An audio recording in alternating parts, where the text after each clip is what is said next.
Welcome back, Bobcats. It's Mrs. Riedl and Benjamin Bear here to read you a second story that I read when I was a kid.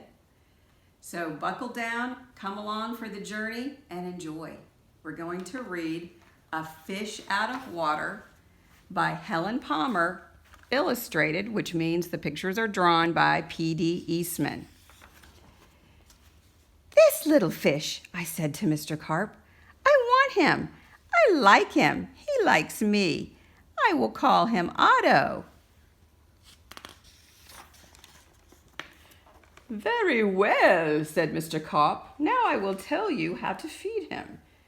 Then Mr. Carp told me, when you feed a fish, never feed him a lot.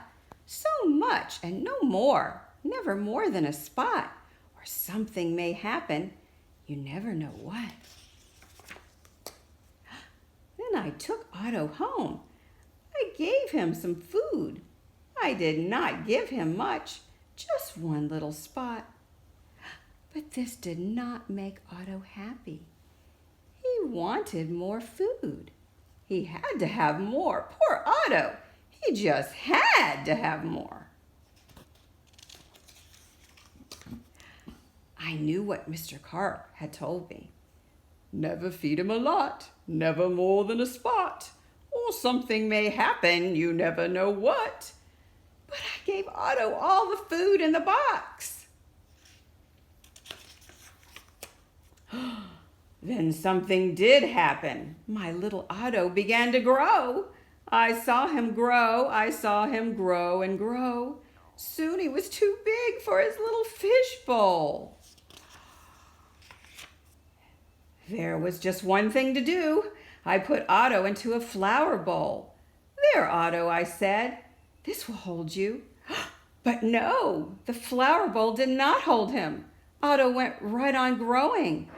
This was not funny at all. His tail was growing right out of the top. I grabbed the flower bowl. I ran with it. "Otto," I said, "I know just where to put you. Then you will be all right." I put him in a big pot, but Otto was not all right. I saw him grow some more. Very soon he was too big for the pot. I put him in the pot. After pot, he was growing so fast. Poor Otto, my poor little fish. Oh, why did I feed him so much? "Otto," I said, "stop growing, please." But Otto would not stop growing. He was growing all the time. Very soon I ran out of pots. Otto, I had to have water. There was just one thing to do. I did it. I grabbed him by the tail. I ran with him up to the tub. The tub is big. It can hold lots of water. At last, "There, Otto," I said. "This tub holds my father. This tub holds my mother. So it will hold you." But the tub did not hold him at all. He went right on growing. "Oh, Otto, what can I do now?" Then crash! The door went down. Crash! Otto went down. I went down too. Oh, what a ride! Down went the water into the cellar, and down went Otto too. I had to grab something. I grabbed the phone. I called a policeman. "Help, help," I said. "I fed my fish too much. Mr. Carp told me not to, but I did." "What?" said the policeman. "Mr. Carp told you not to, but you did? Too bad. I will come at once." The policeman came. "My fish went that way," I said. "He went down into the cellar." The policeman ran down with me. "What a fish," he said. "He is much too big to keep in the cellar. We will have to get him out." We had to work and work to get Otto out. Poor Otto! Oh, why did I feed him too much? Mr. Carp told me something would happen, and it did. It did. Now we had to get Otto out of the cellar, but now Otto had no water at all. "A fish has to have water," said the policeman. We must take him to the water. Get help. Call for him on the radio. The policeman called on the radio. He called the fireman. Help, help, he said. A boy has fed a fish too much. A boy has fed a fish too much? We will come at once. The firemen came. They all helped to get Otto up. But where can we take him? I asked. Uptown, uptown. To the pool, yelled the fireman. To the pool, I yelled, and hurry, please. They did hurry. The fire truck with Otto came right up to the pool. The fireman yelled, everybody out of the pool. This fish is going in. Down into the water went Otto, into the pool with a big, big splash.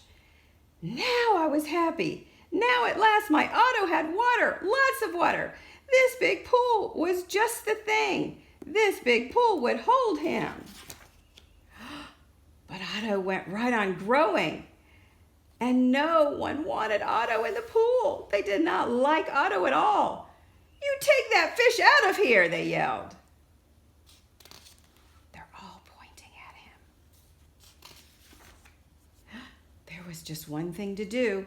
I did it. I ran to the phone. I called Mr. Carp. Please help me, I said. I fed Otto too much.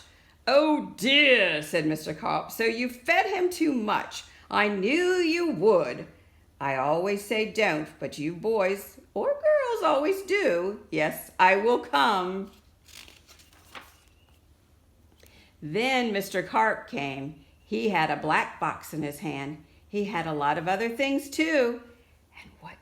And what are you going to do, Mr. Carp? I asked him. But Mr. Carp said nothing. He just went right to the pool. He took his black box with him and all the other things too. Splash! Mr. Carp jumped into the pool. Splash! Now Otto went down too. All I could see was his tail. I could not see Mr. Carp at all. What was going on down there? What were they doing down there in the water? Oh my goodness. Now I could see nothing. Not Otto, not Mr. Carp, nothing at all. Would I see my Otto again? Would I see Mr. Carp again? Mr. Carp, I yelled. What are you doing? Are you all right? Then up jumped Mr. Carp, in his hand with a little fish bowl.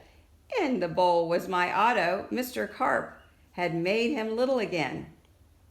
Don't ask me how I did it, he said, but here is your fish. And from now on, said Mr. Carp, please don't feed him too much. Just so much and no more. Now that is what I always do. Now I feed Otto so much and no more, never more than a spot where something may happen. And now I know what. The end. Did you like that, Benjamin Bear? He did. Have a great summer, you guys. I'll see you in August. Bye-bye.